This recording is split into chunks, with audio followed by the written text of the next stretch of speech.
So, energy field. What you experience.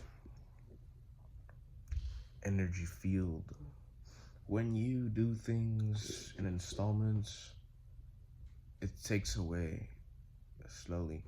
In the moment, you reach a peak of what it's like to be in a exuberated state of being, but you're cheating. So when you do things of vices, for example, when people drink alcohol, smoke weed, play video games, anything that is quick dopamine that doesn't really that you're quickly accessing a state of dopamine, usually that thing has depreciating returns, and in the moment it's fun, but slowly it burns away your energy and slowly it burns away your natural exuberance. When you were a kid, all you needed to do was go play with rocks and you'd be happy, just as happy as, climbing Mount Everest. Mount Everest to you was a little puddle of mud, a puddle of water where you splashed and jumped. I don't know what this thing is, but like from personal experience, I'm talking from personal experience. When you go ahead and do certain things that make you access quick dopamine spikes, it's depreciating returns, meaning you will feel great, you think it's the world, but then you'll drop back down. And so in order to feel that same effect, you're gonna go even more you'll go even more in that vice. Alcohol, weed, vaping, binge watching shit. You want that dopamine. You want that same spike that you get. I don't know what it is.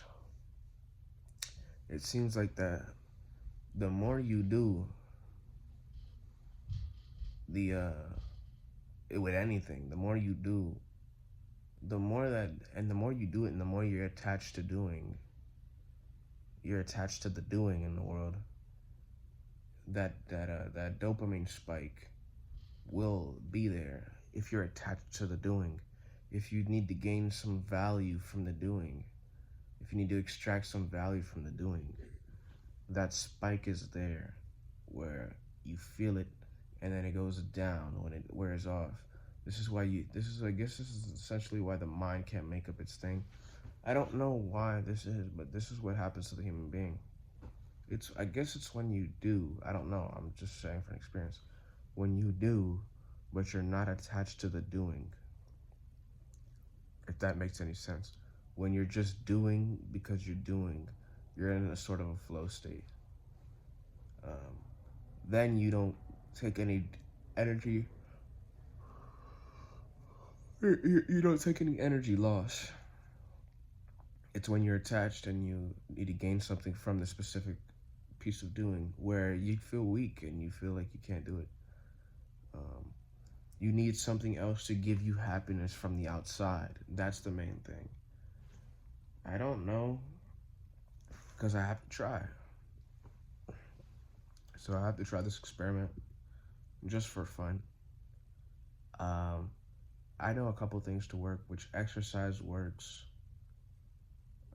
Going into nature works. It works. It makes you get to a certain level of stillness, but it will bring up some deep shit that you haven't worked out yet in your karmic patterns. It will bring it up. When you do your vices, you're pushing those karmic patterns down because you're not even noticing you're doing it, but you're like kind of avoiding the pain. That's what you're doing. You're avoiding the confusion, you're avoiding the pain, you're avoiding the unfamiliar territory, that weird feeling you get when you begin to do different things, where it says go and do the shit that you've been doing. The weird feeling you get where it tells you not to do it, or it tells you that you're confused and not to do anything. That's essentially the unknown. And you begin to feel very fucking weird in that unknown state. So you go back to what you know, which is your vices. And then you're in the same fucking cycle again where you're like, These vices are not making me happy. They're not making me full and complete. They're fucking me up. They're bringing me up, and then they're bringing me even lower. And then I tried to do more, and it doesn't bring me to the same state, so I go even harder. And then it brings me even further down from where I started. And you get in that cycle. Then you go back to doing the spiritual shit. And then when you do the spiritual shit does its process. It brings up what needs to bring up. You get scared of the unknown, that weird feeling. Ultimately, at the end of the day, I don't care what any enlightened guru says. People just want to feel like blissed out. People want to feel complete, full. They want to be happy, bro. They want to be happy. I don't care what anybody says. They say happiness is not the goal. A human being wants to be happy, bro.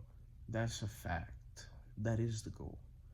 I'm not going to say it's the goal, but it's the goal. Like, if you aren't happy, if you aren't joyful, if there's no positive emotions and experience, then nobody really fucking cares about living, bro.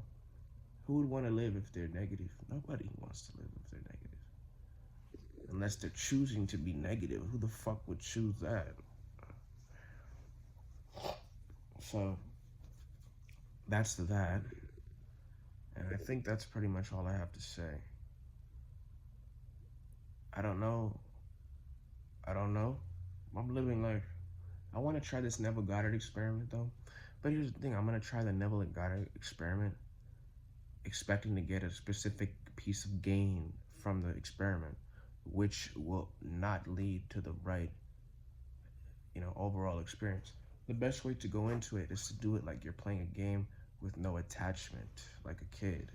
Treat it like what you were a kid walking in the park, playing in the park. Bring the experiential feeling with it. I'm just gonna have fun with this shit. I want to see what the mind is capable of. Apparently, it's capable of many impressive things. See if we can blow an exuberant state within ourselves already. I know it's possible, but we just have to be able to focus on it. Okay. Anyways, yeah, that's it.